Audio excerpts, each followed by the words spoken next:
tulinako kaneeno kazongerako bakyala buli wetugenda mu peas ebintu byaffe biddayo oba bikendeera oba byesala olina okukozesa kano akazongerako naye eno si extra yaffe akasika yebana abatakolangako abatakolangako kimanyi gye bali naddala gundi gundi waba westana.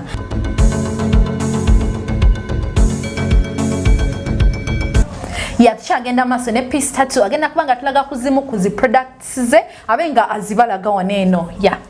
naye ng'ate mbajjukiza nti good talent yes bongera okusubscribing bane musubscribing YouTube channel eno bannange abana nabo bafune ku ssente omanyi twako ebintu by'okutulisa tuffe tusaba direct ebintu ebiriko kukuta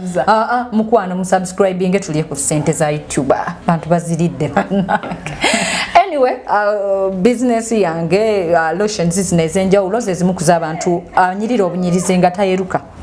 anyirira obunyirize nga tayeruka yes just ngo yagala kushining sa skin erabike ngo omuzigo ebyo ebintu bano basaagala kweruka oyina kozesa eno lotion yaffe then tuyinawo soap ono ali ku nacho just akola ekintu kimu awonya bino zi pimples black spots bina bayino mulimu omuntu alina olusolosolo ne lumuli emimwa gyonna okwetoloola abalina okukozesa kino kisoap nekiri ku nacho bwoba oyagala kikweruse mukwano tekyerusa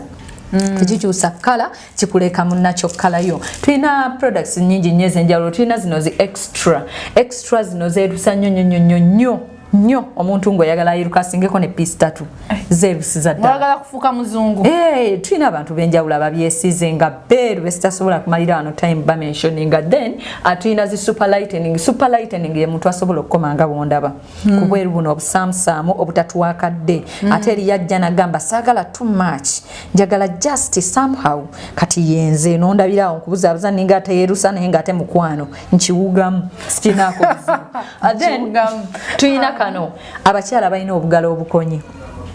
nga bannanga obugalo bayirayo nga bagamba mukwano gw'olina gonja abantu bavuma olina kusanga n'engalo zonna naganga olina emigonja nembogere konyo abakyala bali naye oba ogenderedde ki okubeera n'obugalo obukonye nabo tebaagala wabula batambula mu bantu ab'enjawulo ne bigaana wabula nnene bakole yes mujje wano mukole obugalo mukwano tunuulira obwange nze obugalo obwange tebwakona kye nasooka okukuuta nakuuta engalo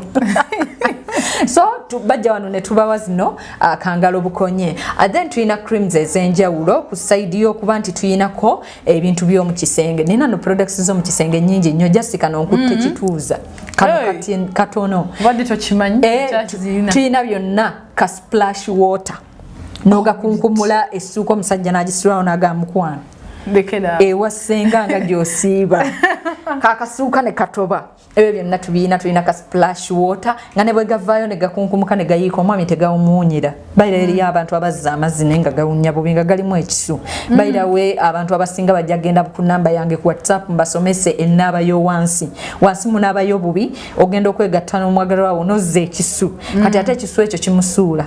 kimusuula notandika omugamba mukwano olungenzeemu n'ogwa naye nga obuzibu buvudde ku ggwa owunya bubi so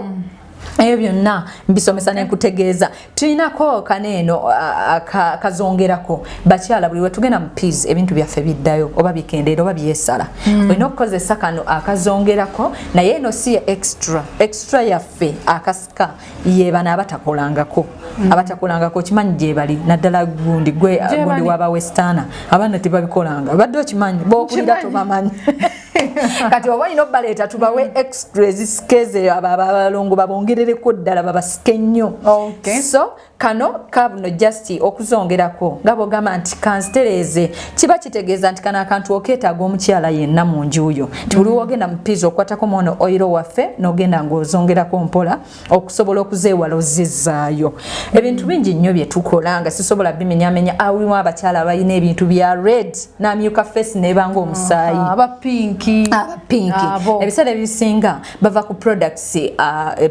ze bakozesa nga zikola zitya bamyukirira omanyi okwo kumyukirira products nga zirimu zi tube hydroquinone ebyo ebintu bye basaamu eby'amaanyi so kaakati ate gwe omuntu atamanyi bizigo tosobola bitegeera otandika butandisi kwekuuta buli wotukuuta face nga yo yembera kola pinki oba red wabula kino nkikubiriza omukyala yenna aliko skin yo bwefuna any problem ng'okozesa za product yonna kikomye lekera okomao exactly bwoba oyagala olususu singa okera ku majja ne weesiiga product eno sigereza ku byange tebimyusa muterere bulungi kino nkibanyonyola obbagaliza singa okera n'ofuna product yonna osobola ofuna bayirawo kimanya abantu abamu tebasomako date kino kigwako ddi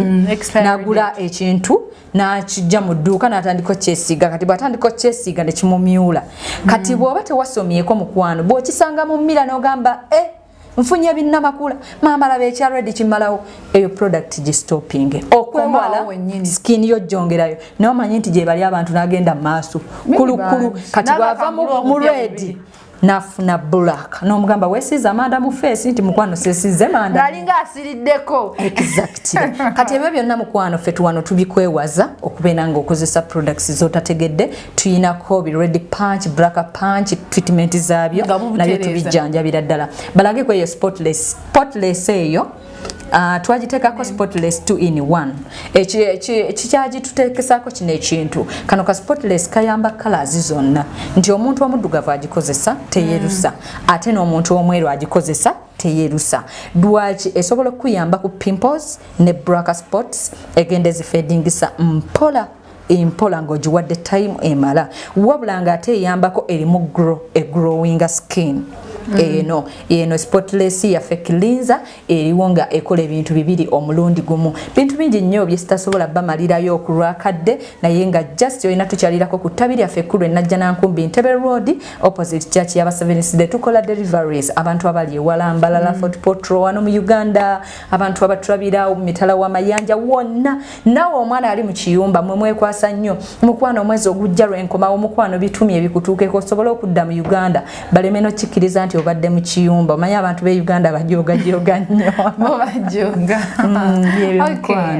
kale ya mbere bulungi mweraba